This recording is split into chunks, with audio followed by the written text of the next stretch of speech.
안녕하세요, 신박사입니다. 안녕하세요, 신세무사입니다. 네, 오늘도 이렇게 구독자님이 사연을 하나 보내주셨어요. 그래서 오늘 읽어보고 같이 공유하는 시간을 갖도록 하겠습니다. 그런데 제가 반가웠던 게 저희가 자주 쓰는 당근마켓 관련 사연이에요. 당근마켓 혹시 세무사님 즐겨 쓰시나요, 평소에? 당근은 뭐 필수 앱이라고 해야 될 그쵸. 정도로 네. 저도 뭐 자주 들어가서 이제 뭐 여러 개를 보긴 하는데 뭐 요새는 중고차 거래도 하고 맞아요. 그다음에 뭐 부동산이나 이런 것도 나오는 거 맞아요. 같더라고요. 그래서 얼마 전에 이제 기사를 조회해서 아시겠지만 당근마켓이 마켓이라는 단어를 뺐어요. 예. 앱도 업데이트가 됐던데 당근으로 바뀌어 있습니다. 그 이유가 이제 그동안의 당근마켓이 결손기업이에요. 네. 혹자들은 당근마켓 사람들이 많이 이용하니까 매출 많이 나는 거 아니냐, 이익 많이 나는 거 아니냐 이렇게 말씀을 하시는데 실제로 까보면 적자입니다. 예. 그래서 이제 당근이 새롭게 브랜드도 다시 네이밍을 하고 그 다음에 이제 부동산이나 그 자동차 중고 거래처럼 그리고 신사업으로 좀 발을 넓힌다는 계획을 기사로 밝힌 적이 있는데요. 네. 사연을 먼저 읽어볼게요. 안녕하세요, 신철 세무사님. 취업을 준비 중인 20대 여성입니다. 예, 저는 평소에 당근마켓을 애용하는데요. 중고 거래할 때 필수 앱이기 때문이에요. 예, 저희도 마찬가지입니다. 예, 잘 이용하고 있습니다. 그런데 이제 최근 관련 기사를 보다가 궁금한 점이 있어 질문드립니다. 라고 했습니다. 첫 번째 질문입니다. 첫 번째 질문은 당근마켓은 주식시장에 상장되지 않은 스타트업으로 알고 있습니다. 그런데 금융감독원 다트 시스템에 들어가 보니 당근마켓 재무제표가 올라와 있더라고요. 비상장 기업이라도 재무제표는 무조건 공시해야 하나요? 어떤 스타트업들은 있고 어떤 스타트업들은 없어서요? 라고 먼저 질문을 주셨어요. 이제 일반인 분들은 잘 모르실 테니까 금융감독원의 다트 시스템이 뭐고 뭐 당근마켓 그 다음에 설명을 해주시면 될 것 같아요. 예. 일단 금감원의 전자공시 시스템은 뭐냐면은 저희가 그 기업의 재무제표를 볼 수 있는 시스템이 전자공시 시스템이라고 보시면 될 것 같습니다. 네. 이 시스템은 뭐 재무회계를 기반으로 해서 정보를 이용하고 싶은 사람들이 자유롭게 들어가서 볼 수 있는 거기 때문에 뭐 돈을 지불할 필요도 없고 그냥 로그인하실 필요도 없고 그냥 들어가서 회사 이름 검색하고 클릭하시면 쫙 보실 수 있습니다. 일반 대중에게 다 무료로 오픈이 되어 있다는 그렇죠. 거죠. 맞습니다. 기자들도 기업의 실적에 대한 기사를 쓸 때 다 거기에서 이제 인용을 해서 가져올 테고. 맞습니다. 네. 네네. 그래서 그러다 보니까 전자공시 시스템에 모든 기업이 다 올라오냐라는 질문을 간혹 해주시는데 모든 기업이 다 올라오는 건 아니고요. 상장사는 일단 무조건 올라가야 되고 그 외에는 이제 요건들이 있는데 그걸 한번 말씀을 드리면은 외부감사 규정을 정해놓고 있어요. 외부감사를 받게 되면 전자공시 시스템에 업로드를 하게 되어 있는데 그 규정이 어떻게 되냐면 이제 상장사 우리가 주식시장에서 자유롭게 거래를 할 수 있는 회사들은 다 올라가 있어요. 네. 그리고 IPO라는 말이 지금도 한참 핫하잖아요. 기업 상장을 준비하는 기업들이 있을 수 있는데 그 기업 상장을 하는 회사들도 외부 감사를 받고 다트에 공시를 해야 됩니다. 보통 이제 내년에 상장하기 위해서 올해부터 준비를 할 그렇죠. 테니까 맞아요. 미리 준비를 하면서 그렇죠. 이제 국제회계 기준으로 바꿀 거 있으면 바꾸고 맞습니다. 이제 상장을 위한 준비를 할 때 맞습니다. 기업 공시까지 다 해야 된다는 네네. 말씀이시죠? 그렇죠. 네. 그럼 마지막 세 번째가 가장 중요한데 이게 뭐 자산, 부채, 종업원수 그리고 매출액 기준이 있는데 그 기준 중에서 두 가지 이상 충족하게 되면은 상장 회사가 아니더라도 전자공시 시스템에 재무제표를 공시를 해야 되는 그런 의무를 두고 있습니다.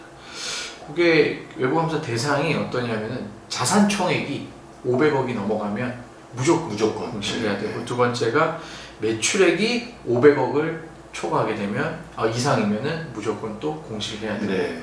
그리고 마지막으로 요 세 번째 항목이 비상장 법인들은 간당간당해요. 네. 왜냐면은 자산 총액 500억 또 그렇게 적은 금액은 아니고 매출액 500억도 적은 금액은 아니고 네. 근데 요 세 번째 조건이 뭐냐면은 자산 총액이 120억 그리고 부채가 70억 매출 100억 종업원 100명 요 네 가지 요건 중에 두 가지 이상을 충족하면은 비상장 법인이라도 공시를 해야 된다는 거. 숫자가 굉장히 애매하네요. 그죠? 당근마켓 같은 경우에는 제가 알기로는 재무제표를 까보면 네. 500억이 넘는 걸로 알고 있어요. 맞아요. 그래서 이제 그 정도 규모면 너네는 상장을 하지 않았더라도 무조건 공시를 해라. 그런 그렇죠. 의미로 받아들여지고 네. 지금 말씀하셨던 120, 70, 100, 100 이 네 가지 중에 두 가지 이상을 충족하는 기업들이 있을 수도 있고 없을 수도 있는데 그렇죠. 이제 한창 성장하고 있는 스타트업들은 언젠가는 맞닥뜨릴 수 있는 기준인 것 같아요. 맞습니다. 예, 예. 이게 비상장 법인이라고 해서 뭐 굳이 공시해야 돼라고 생각하실 수 있는데 생각보다 이 요건이 좀 아까 말씀하신 것처럼 애매한 내용이기 네, 때문에 네, 네. 언제든지 감사 대상 법인이 되고 공시를 해야 되는 법인이 될 수 있다라고 보시면 될 것 같습니다. 네. 첫 번째 질문에 대한 답이 좀 되셨길 바래요. 지금 이제 자연스럽게 세무사님이 다트란 무엇인가부터 시작해서 공시 요건에 대해서까지 다 자세히 설명을 해주셨고요. 이제 두 번째 질문을 또 주셨는데요. 2022년 말 기준, 그러니까 작년이죠. 작년 말 기준 손익계산서를 보니 굉장히 큰 적자를 기록하고 있대요. 예, 그래서 비용을 까보니까 급여와 지급 수수료 비중이 굉장히 높던데요. 보통 당근마켓 같은 스타트업들이 급여나 지급 수수료 비중이 제일 높나요? 세무사님이 보시기에 플랫폼 기반한 이런 스타트업들이 제일 많이 쓰는 비용에는 어떤 것들이 있다고 보시나요? 라고 질문을 주셨어요. 좋은 질문인 것 같아요. 맞습니다. 예. 이게 급여와 지급 수수료 비중이 높을 수밖에 없는 이유가 급여는 너무나 당연하죠. 왜냐하면 스타트업들은 기반이 다져져 있지 않기 때문에 그 기반을 다지고 사업의 그 목적을 달성하기 위해서 일단 인재 그렇죠. 충원이 필수적이거든요. 네네. 그런데 솔직히 말씀드리면은 뭐 대기업이 있고 스타트업이 있으면은 뭐 보통 거의 대부분은 대기업을 선택을 하겠죠. 스타트업을 선택하려면은 그 또 다른 매개 요인이 있어야 되는데 그렇죠. 그 요인 중에 가장 큰 게 급여가 아닐까. 네. 그러다 보니까 조금 유능한 인재를 데리고 오기 위해서는 업계 평균보다는 좀 더 많은 연봉을 주고 데리고 올 수밖에 없다 보니까 네. 그래서 급여 비중이 높은 거고 네.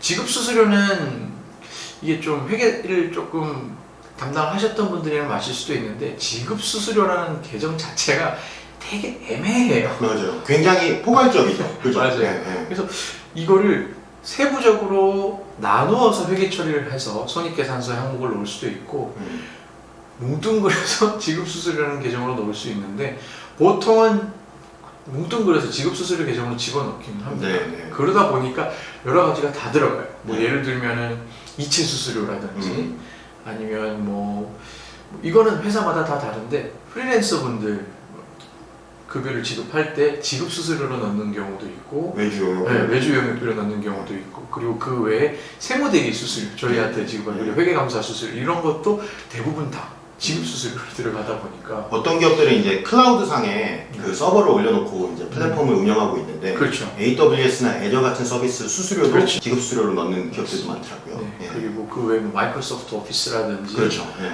모든 그런 것들이 다 그리고 메일 계정 같은 거 네. 구글 서버 쓰는 거 이런 거 다 지급 수수료로 들어가다 보니까 그 지급 수수료라는 계정 자체가 손익계산서에서 차지하는 비중이 높을 수밖에 없다고 그렇죠. 보시면 될 것 네. 같습니다. 네.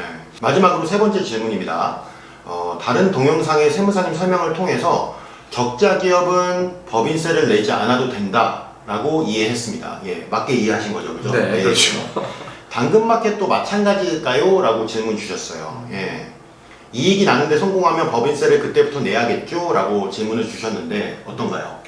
그렇죠. 세금을 부과하는 기준이 되는 게 과세표준인데 번 게 없으면 과세표준 낼 게 없겠죠. 그렇죠. 예. 근데 또 차이점이 있다면은 재무제표상 당기 순이익이 0원 마이너스인 거하고 세무상 법인세법상 과세 표준이 마이너스가 안 될 수도 있거든요. 그러다 보니까 그건 비교를 해봐야 알겠지만 보통 일반적으로는 뭐 결손법인은 세무조정을 통해서 과세 표준을 산정을 한다고 해도 결손이 되는 법인이 거의 대부분입니다. 네. 그러다 보니까 번 게 없으니까 세금을 부과할 게 없는 거죠. 네. 그래서 적자인 기업들은 법인세를 낼 게 없다라고 보시면 될 것 같고 대신 적자가 쌓이잖아요. 적자가 쌓이면 지난번에 쿠팡 때도 말씀드렸던 것 같은데 적자가 쌓이면 계속 이게 포인트라고 생각하시면 될 것 같은데 마이너스 포인트가 계속 생겨요. 마이너스 포인트가 막 턱 끝까지 찼는데 갑자기 이익이 딱 돌아섰다고 해서 이익 났다 세금 내 이건 아니고 네. 이익 났다 세금 내 라고 할 수 있는데 근데 우리 포인트 이만큼 쌓았어 여기서 좀 쓸게 라고 해서 이 포인트를 결손금이라는 포인트를 다 소진시킬 때까지는 법인세가 나오지 않는다고 보시면 될 것 같습니다. 예.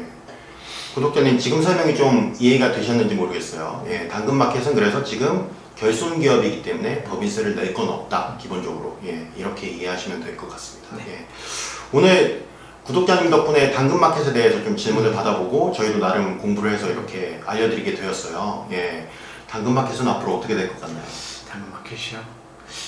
그 다른 마켓들이 있잖아요. 당근마켓 외에도 네. 비슷한 그 성향의 막 그 사이트들이 많은데, 회사들이 많은데, 그 어떤 포인트를 하나 가지고 장점을 하나 찾아내지 못하면은 또 오중간해지지 않을까라는 네. 생각을 좀 감히 해보는데, 네. 근데 지금까지 봤을 때 주변을 둘러보면 누구나 당근을 하고 있잖아요. 그렇죠.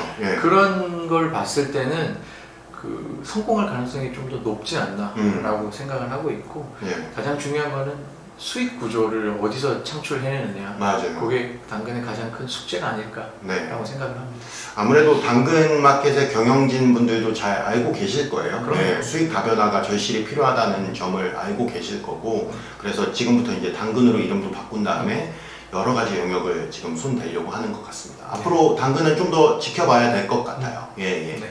오늘 이렇게 당근마켓에 대해서 알아봤고요. 구독자님 사연 보내주셔서 감사했습니다. 감사합니다. 감사합니다.